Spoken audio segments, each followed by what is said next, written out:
우리 하나님의 말씀 같이 찾아보도록 하겠습니다. 창세기 29장 4절에서 6절 말씀입니다. 은혜 받으실 하나님의 말씀 창세기 29장 4절에서 6절 같이 한번 읽어보겠습니다. 야곱이 그들에게 이르되 내 형제여 어디서 왔느냐?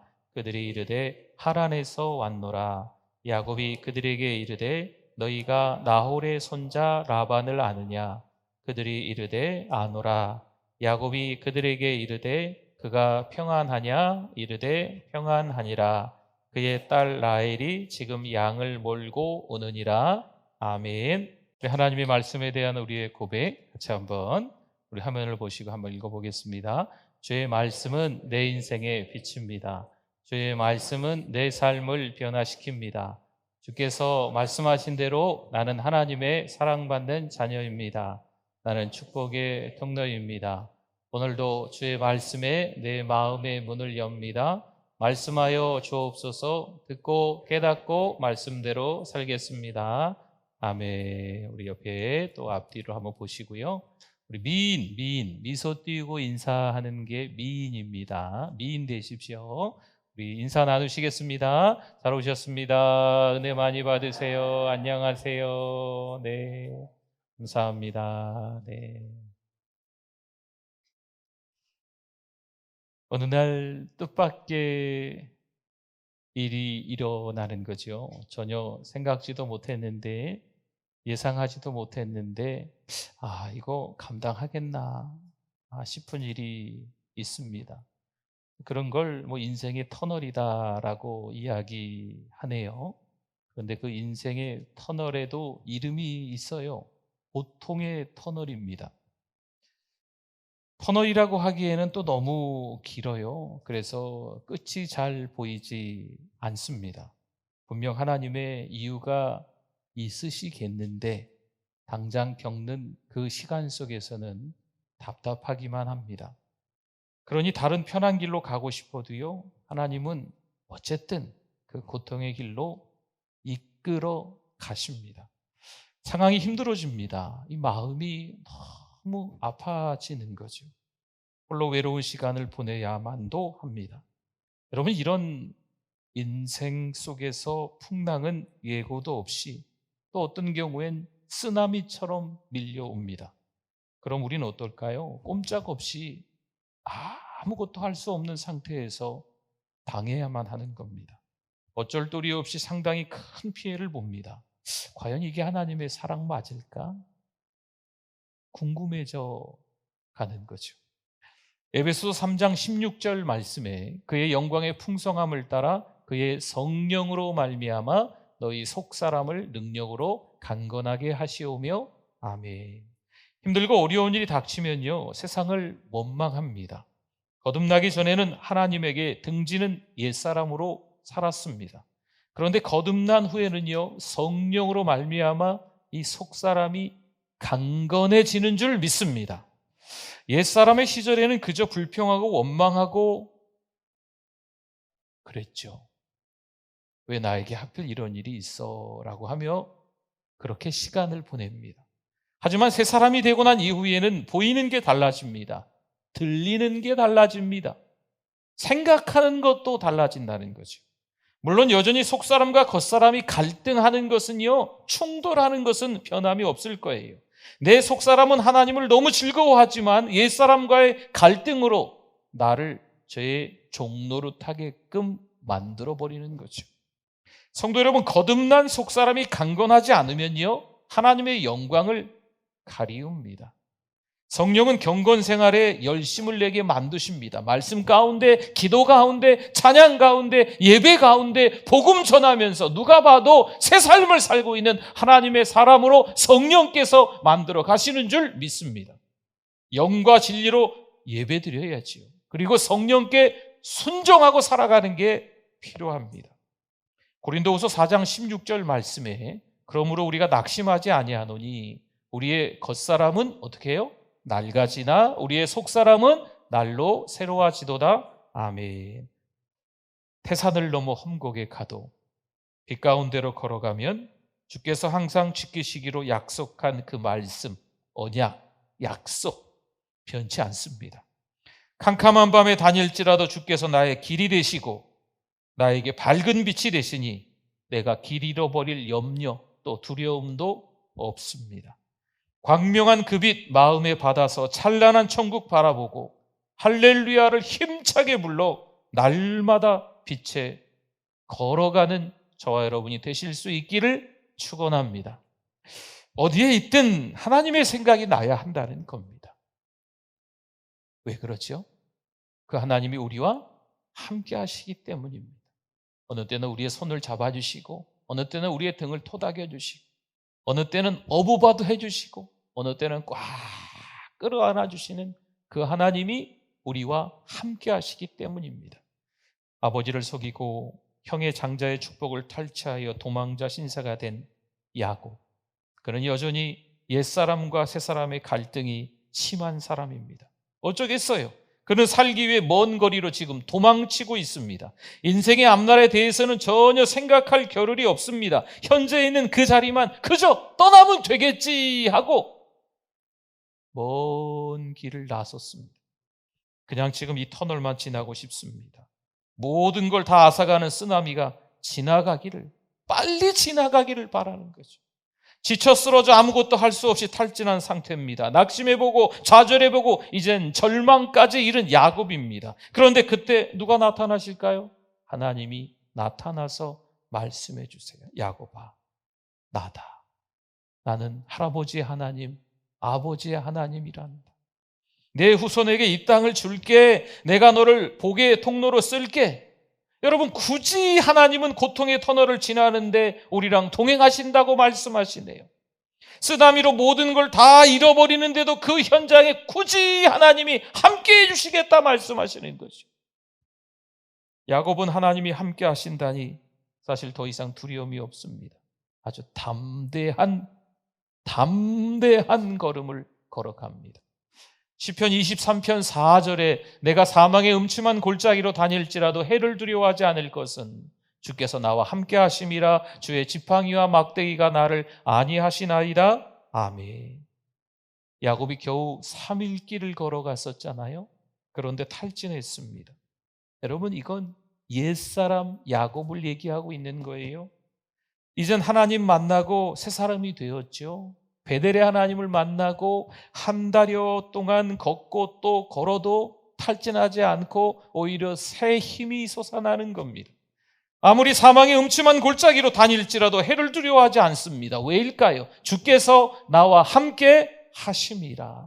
주의 지팡이와 막대기가 나를 안위하시나이다. 물론 지난 과거가 있는 야곱이지만 이제는 당당하게 어딘가에 도착했습니다. 야곱 그가 도착한 이곳은 어디일까요? 오늘 2절 한번 볼까요? 본즉, 여기서 봤다는 것은 봐라, 이런 뜻입니다. 그냥 본즉 이런 의미가 아니고 눈앞에 갑자기 우물이 나타나는 거죠. 우물이 있네, 봐라, 이런 히브리어의 어떤 의미가 있어요. 우물이 있고 그 곁에 양 세 떼가 누워 있으니 이는 목자들이 그 우물에서 양떼에게 물을 먹임이라. 큰 돌로 우물아기를 덮었다가 아멘. 새 사람이 된 야곱은요, 그 먼 길을 한 걸음씩 내달려서 마침내 어딘가에 도착을 했는데 거기에 마침 뭐가 있어요? 우물이 있는 겁니다. 우물이 있다는 것은 그 근처에 무슨 도시가, 마을이 있다는 것을 잘 보여주고 있는 겁니다. 거기서 양 세 떼와 목자들을 만난 거죠. 여러분, 야곱은 궁금했어요. 목자들이 그 질문하는 거죠. 어디서 왔습니까? 그런데 이 목자들이 대답하네요. 우린 하란에서 왔습니다. 여러분, 지금 이 야곱의 목적지가 어디였어요? 하란이었습니다. 삼촌이 살고 있는 동네가 하란이었거든요. 그런데 하란에서 왔다는 거예요. 그러니까 이 우물 근처에 하란이 있다는 거죠. 하나님은 한치의 오차도 없이 야곱이 하란에 도착하게끔 만드셨습니다. 하나님은요, 야곱이 더 이상 자신의 힘으로 일어나지 못할 즈음에 찾아오셨습니다. 그리고 새 힘을 불어 넣어주셔서 여기까지, 하란까지 오게 만들어 주셨습니다. 그런데 정확하게 삼촌이 사는 하란이라는 동네에 도착한 거지요. 정말 한치의 오차도 없습니다. 당시 우물에 양떼를 데리고 오는 시간은요, 저마다 달라요. 근데 그 우물을 덮어놓은 돌은요 너무 무겁고 큽니다. 한 사람이 움직일 수가 없어요. 그때 당시에 또 여자들도 양떼를 치곤 했기 때문에 시간 약속해서 이게 오는 것도 안 되잖아요. 그래서 누군가 한 사람 오면 한 사람이 올 때까지 또 전부들 기다리는 거예요. 네. 그런데 여기에는 이미 양 세 떼나 있고 아마도 양 세 떼로 봐서는 목자들도 3명이지 않을까 싶습니다. 정말 한치의 오차도 없습니다. 더군다나 그들이 삼촌 라반을 알고 있다네요. 하나님은 한치의 오차도 없이 아주 치밀하게 역사하십니다. 6절 한번 봅시다. 야곱이 그들에게 이르되 그가 평안하냐? 라반이 평안하냐? 질문하는 거예요. 이르되 평안하니라 그의 딸 라헬이 지금 양을 몰고 오느니라. 아멘. 여러분, 여기서 야곱이 삼촌에 대해 궁금한 게 어찌 보면 당연합니다. 왜냐하면 당시에 이렇게 먼 지역에 사는 가족들의 안부를 알 수 있는 방법이 없습니다. 더군다나 야곱의 엄마가 그것을 떠난 지 벌써 무려 97년이 되었습니다. 그러니 혹시 삼촌이 이사를 했을 수도 있지 않겠어요?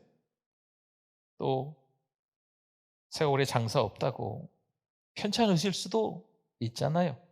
또 다른 병고가 있어서 그 지역에 없을 수도 있습니다. 그런데 목자들은 야곱에게 라반이 별일 없이 잘 지내고 있다라고 이야기해 줍니다. 목자들은 라반이 잘 지내고 있다고 이야기하면서 저기 보니까 그 라반의 딸 라헬이 오는 거죠. 봐라. 야곱 그 라반이 잘 지내고 있는데 저 딸이 오네. 딸이 양떼를 데리고 오네. 봐라. 이런 분위기입니다. 하나님은 이처럼 한치의 오차도 없이 역사하고 계십니다.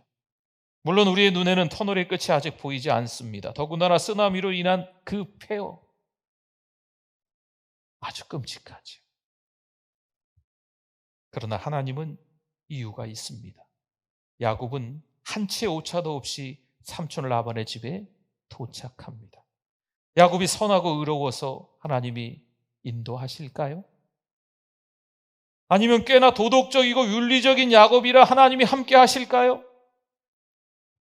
분명 우리는 알지 못하지만 하나님은 치밀하게 역사하고 계십니다. 하나님은요 아주 정확하게 지금 역사하고 계시는 거예요. 예레미야 29장 11절 말씀을 보면 여호와의 말씀이니라 너희를 향한 나의 생각을 내가 아나니 평안이요 재앙이 아니니라 너희에게 미래와 희망을 주는 것이니라. 아멘. 당장 우리는 서운하죠. 하나님이 야속하죠. 강대국에 의해서 이스라엘 백성들이 폐허가 되는 거예요. 다 처참하게 죽는 거죠. 막 다 포로로 끌려가는 거예요. 그런데 하나님이 그러시는 거예요. 재앙을 주는 게 아니란다. 이건 너에게 평안을 주려는 거란다. 미래를 주려고 소망을 주려고 하는 것이란다. 그런데 서운하고 섭섭하죠. 지금은 억울해서 눈물을 흘리는 거예요. 하지만 이 슬픔이 이 눈물이 바뀌어서 기쁨이 될 줄 믿습니다. 한치의 오차도 없이 치밀하게 역사하셨던 성경의 인물을 대라고 하면 아주 많습니다.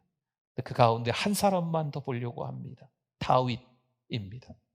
시편 16편 6절 말씀에 내게 줄로 재어준 구역은 어떻게 해요? 아름다운 곳에 있으며 나의 기업이 실로 아름답도다. 아멘. 과연 다윗이 이런 고백을 할 수 있을까요? 하나님이 자신에게 허락한 그 고통의 터널, 쓰나미 같은 인생이 뭐라고 합니까? 지금 아름답다 고백합니다. 매 순간 하나님이 주신 상황이 아름답다는 거지요. 여러분, 이게 하나님의 일방적인 은총입니다. 어느 날 블레셋의 골리앗이 이스라엘을 침공했어요. 만약 골리앗이 쳐들어오지 않았으면 여러분 다윗은 등장하지 않습니다. 그 전쟁에 다윗의 형 3명이 징병이 됩니다. 다윗의 아버지 이새는 아들들이 잘 있나 걱정스러움이 찾아옵니다. 베들레헴에서 엘라 골짜기, 이 거리는요 무려 25km예요. 남자 장정이 하루에 꼬박 걸으면 25km, 30km 이 정도 간다고 해요. 그러니 하루 종일 걸리는 거리죠. 그런데 그 거리를 누가 갑니까? 이새의 8아들 중에 막내 다윗이 갑니다. 아버지 이새는 어린 다윗의 손에 볶은 곡식 한 에바와 떡 10덩이를 들려서 보냅니다. 어린 다윗이 들고 가기에는 사실 역부족입니다. 무거워도 너무 무겁습니다. 다윗의 또 다른 형들도 사실 있는데 굳이 막내 다윗을 전쟁터에 보내요. 다윗을 보냈기에 그가 전쟁터에서 누구를 만나요? 골리앗을 만나죠. 만약 아버지 이새에게 아버지 저 막내잖아요. 형님 보내세요. 무서워요. 이것도 무거워요. 가기 싫어요. 생각해 보세요. 제가 사춘기잖아요. 어떻게 저를 보내세요? 이랬다면 다윗은 없습니다. 다윗이 전쟁터의 형들을 만나러 갔기에 골리앗을 만나는 겁니다. 그 전쟁에서 골리앗과 맞서 싸워 이기는 또 다른 이스라엘의 장수가 만약에 있었다면 다윗이 이 전쟁터에 왔어도 별 볼 일 없습니다. 그날 골리앗이 하나님을 모욕하지 않았으면 어떨까요? 40일 아침 저녁으로 등장해서 모욕을 했는데 어느 날은 지친 거죠. 골리앗이 하루는 좀 쉬어야 되겠다. 그리고 텐트 안에 들어가 누워 있었다면, 다윗이 골리앗이 모욕하는 그 이야기를 듣지 않았다면 다윗은 없습니다. 다윗은 사울왕에게 찾아갔어요. 내가 한번 나가서 싸워보겠다고. 그럼 사울왕이 넌 소년이라 안 돼라고 얘기했으면 다윗은 없습니다. 다윗이 사울왕의 갑옷을 입습니다. 여러분, 아이들이 소꿉놀이 할 때 뭘 자꾸 걸쳐요. 망토를 걸치거나 무슨 가운을 걸치거나 하면서 뭐 엄마 역할, 아빠 역할, 의사 역할, 환자 역할, 무슨 간호사 역할을 하는 거죠. 그런데 현재 왕인 그 왕의 옷을 지금 다윗이 걸쳐보는 거죠.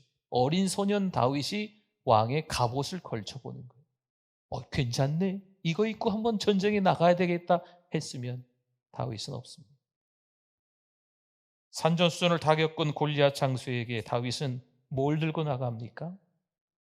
막대기, 물맷돌 들고 나갑니다. 성도 여러분, 이런 모든 일들 하나하나가 다 하나님의 세심한 치밀한 역사입니다.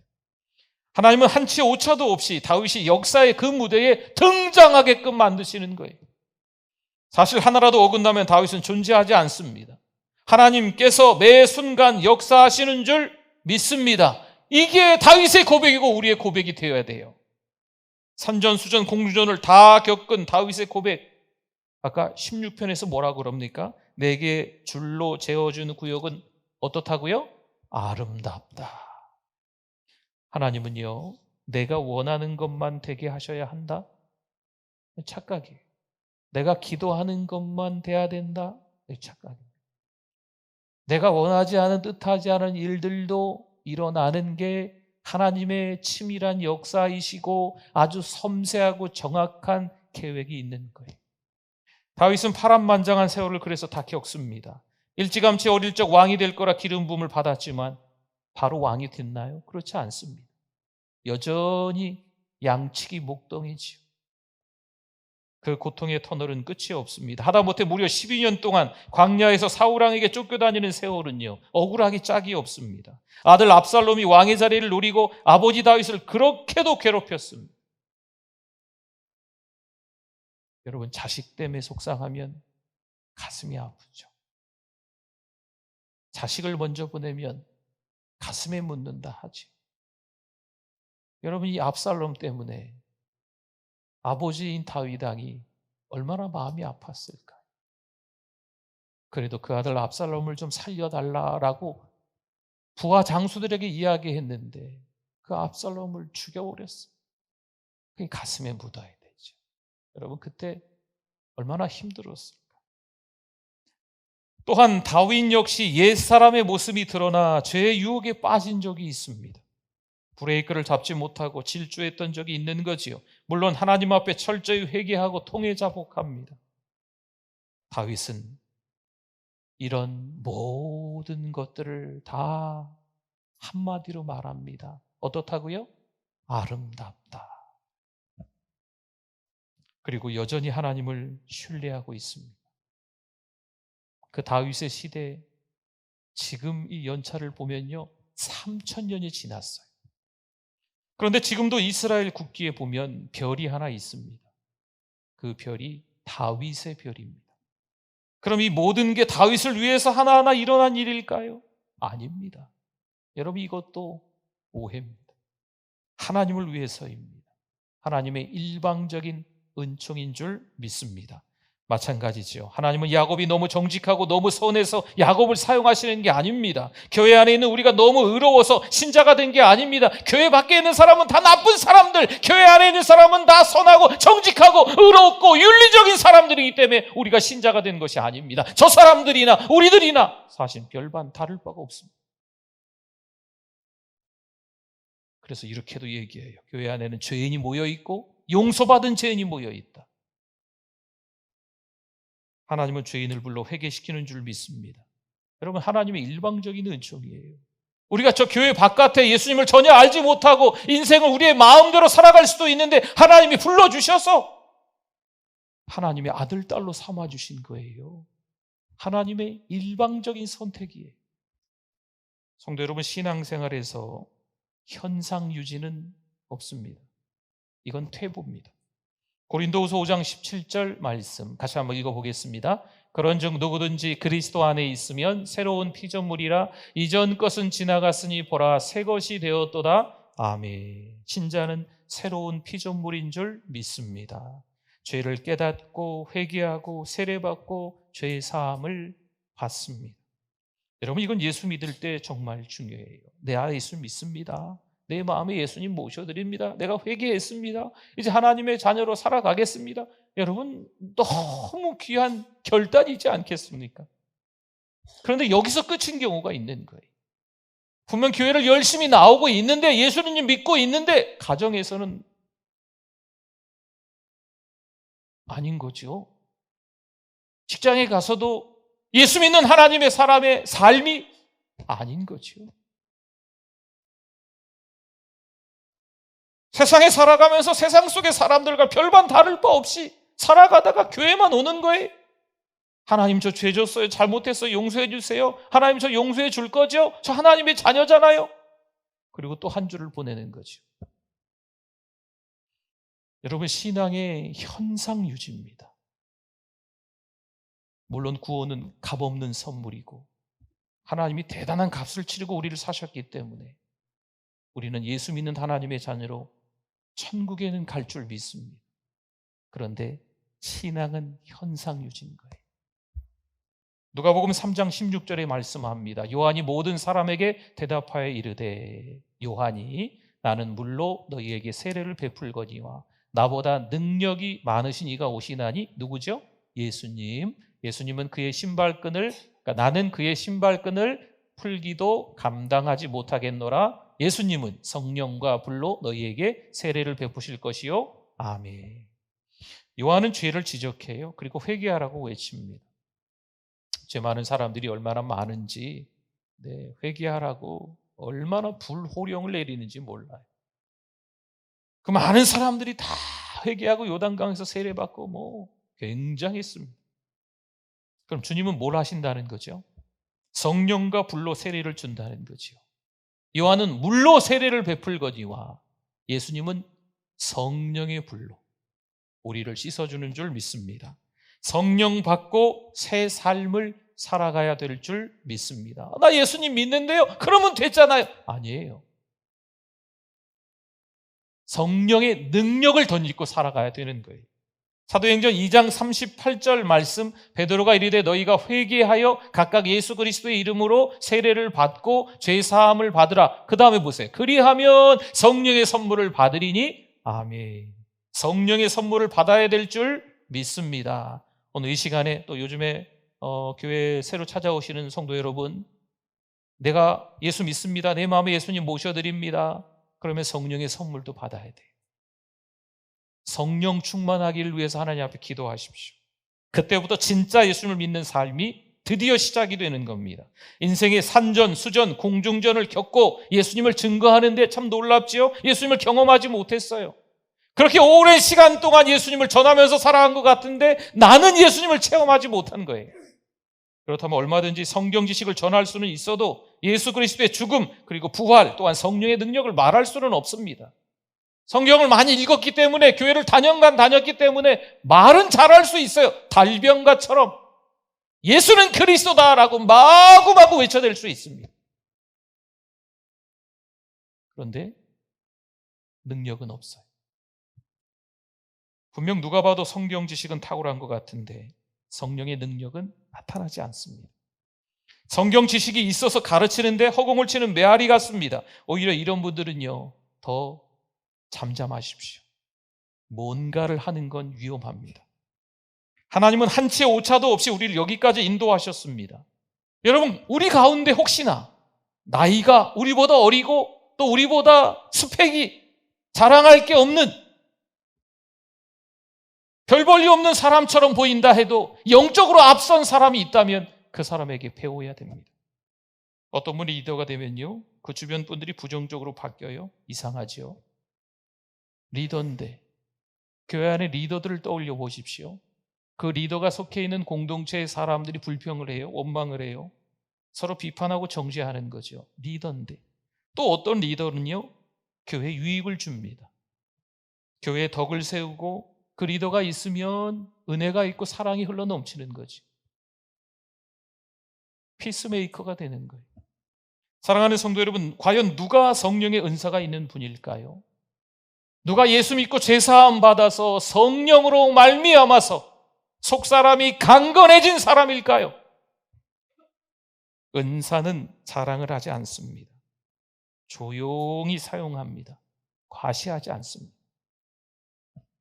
은혜는 자랑합니다. 은혜는 흘러넘칩니다. 일부러 자랑한다는 게 아니고 그 은혜는요, 흘려보낼 수밖에 없는 거예요. 여러분, 회개하고 죄사함 받았습니까? 이젠 성령의 선물을 받아 교회의 덕을 세우는 새 삶을 살아가실 수 있기를 축원합니다.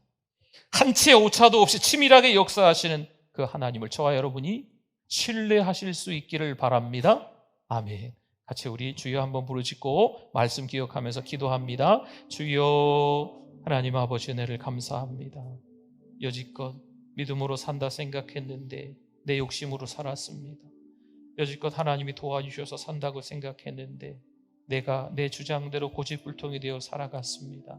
하나님의 처분에 맡기겠습니다. 성령의 인도하심을 따라서 살아가겠습니다. 하나님이 원하신다면, 하나님이 하라 하시고 가라 하시고 오라 하신다면 얼마든지 할 수 있는 믿음의 일꾼들 될 수 있도록 우리 하나님 도와주시옵소서. 너무나도 하나님이 우리를 많이 사랑하시는데 이제는 새 삶을 살아야 되는데 여전히 현상 유지에 급급해 있는 우리를 용서하여, 나 자신을 용서하여 주시옵소서. 하나님 더 기도하게 하시고 더 성령 충만을 위해서 납작이 엎드릴 수 있는 우리들 될 수 있도록 우리 하나님 도와주시옵소서. 하나님 함께해 주실 줄 믿습니다. 하나님 아버지 은혜를 감사합니다. 겸손하게 하나님 섬기는 우리들 되게 하여 주시옵소서. 판단하고 정죄하는 우리들이 아니고 오히려 더 낮아져서 섬기는 우리들 되게 하여 주시옵소서. 한치의 오차도 없이 여러 가지 많은 산전수전이 있었지만 하나님은 우리를 위해서 이끌어 가시는 줄 믿습니다.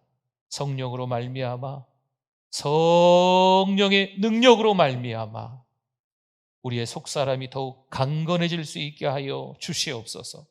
예수님의 이름으로 기도드립니다. 아멘.